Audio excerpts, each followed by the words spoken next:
Hi guys, and welcome once again to Curated Logic, where we try and up your brain game.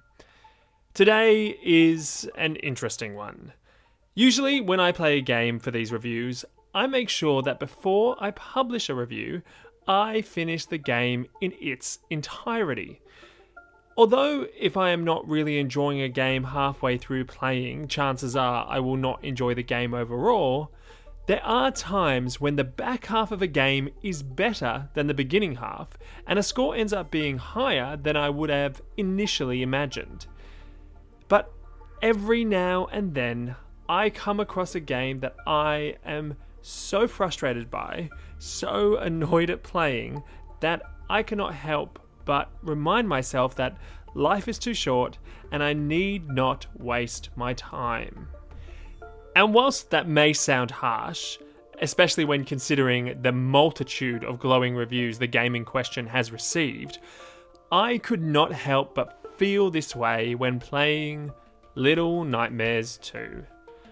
With beautiful graphics and an interesting concept, I expected to be enthralled by the emotion and gameplay of this game, similar to how I was enthralled by the emotion and the gameplay of The Gardens Between, which I reviewed a little while back. You can find a link to that one below. But not only was the emotion of the game inconsistent and the feeling that it tried to create sometimes forced, but the gameplay was so incredibly frustrating and unintuitive at points that I, a normally very calm and reasonable person, wanted to throw my controller like McEnroe and a tennis racket.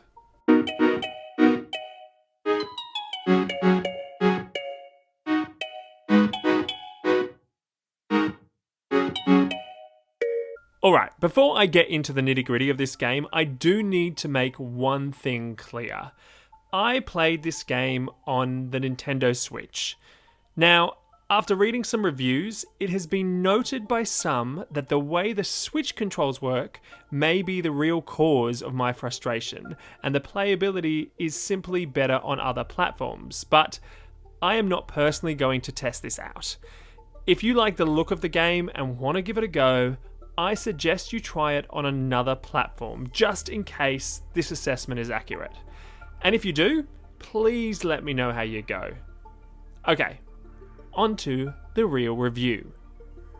Little Nightmares 2 is the second installment, obviously, of the successful Little Nightmares franchise, in which you are a young boy named Mono who must rescue the protagonist of the first entry in the series, Six, and then explore and survive the surroundings and inhabitants of Pale City.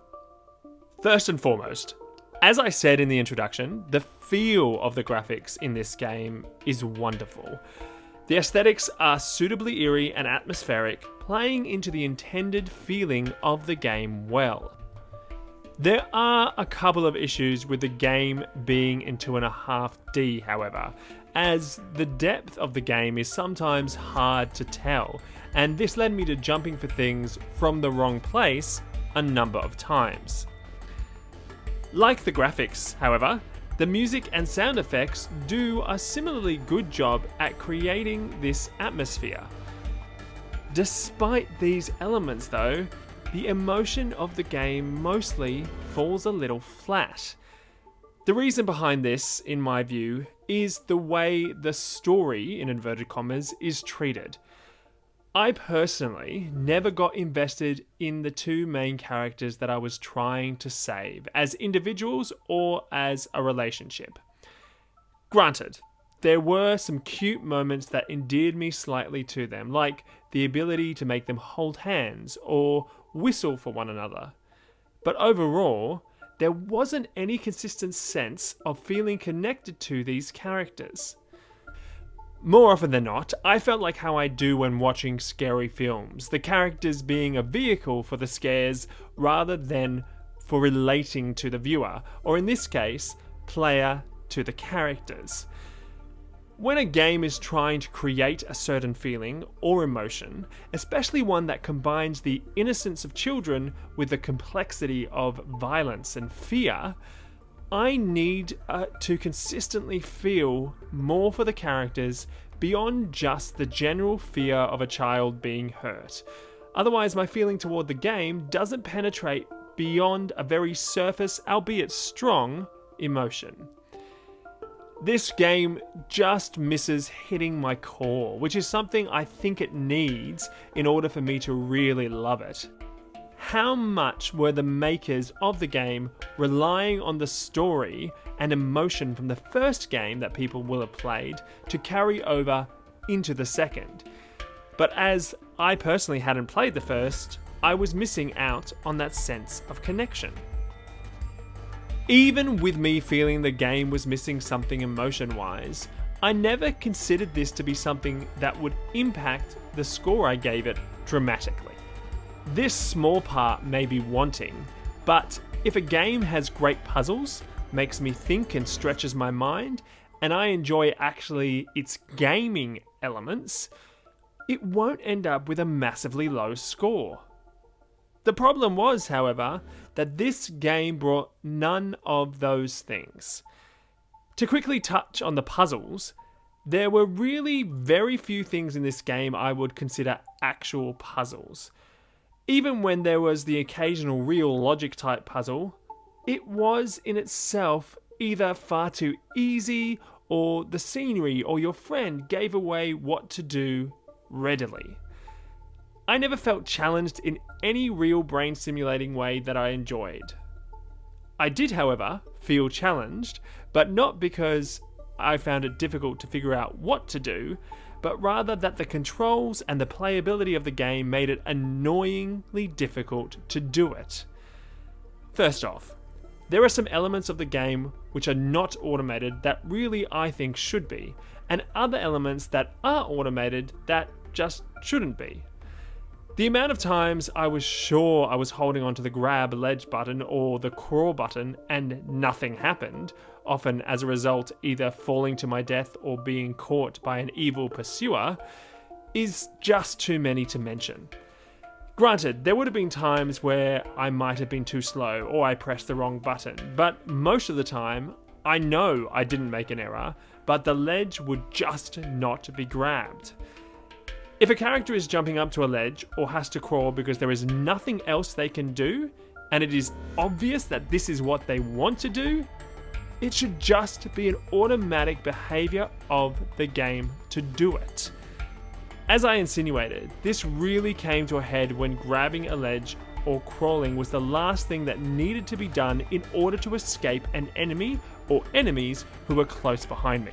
So frustrating and ineffective are the controls sometimes, just in general, that to make it past some of the enemies is hard and time consuming. So to do all that work and then lose out because of yet another annoying feature of the controls makes playing this game often feel pointless. This was also the case with the stiltedness felt when running and jumping, and the behaviour of having to hold the button when picking up an item, both of which definitely interfered with the fluidity of the game. Add to this that there are a number of glitches in the game which make certain actions occur incorrectly, like trying to use the sledgehammer on an enemy only for it to hit something invisible and stop mid-air, giving the enemy time to come and get ya. I just ended up feeling that the gameplay itself wasn't working with me, it was actively working against me. Just to end on a couple of positive notes, sort of. One thing I really enjoyed in the game was using the sledgehammer on ceramic enemies. There was a great sense of satisfaction in smashing an enemy to bits, and I only wish that once you had smashed one, you could continue to smash them into smaller bits. This could be indicative of the fact that I was getting so frustrated and this was a good outlet for my frustration, but I won't ever know. The other thing I really liked was the creepiness and uniqueness of some of the enemies. There were some baddies that had attributes that definitely made me chump and that I had never seen before in a game, so that was really nice. So, as for the final score, I give Little Nightmares 2 a 6 out of 10. Personally, I am amazed it has such a high average rating, basically everywhere given my personal experience, but have to assume that these players didn't get as many glitches or frustrating control moments as I did.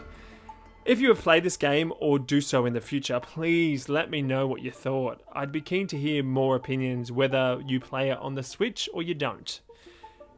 Obviously, because I didn't actually finish the game, and I don't intend to, I won't be doing a walkthrough for this title as I am trying to normally do. Alright, that is all for today. If you enjoyed this video, please like and subscribe to the channel to keep up to date with everything I release. And if you want to continue upping your brain game in many different ways, please follow Curated Logic on any of the socials listed here or in the description below. I hope wherever you guys are in the world, you are keeping safe and happy. Until next time, keep upping your brain game and have fun.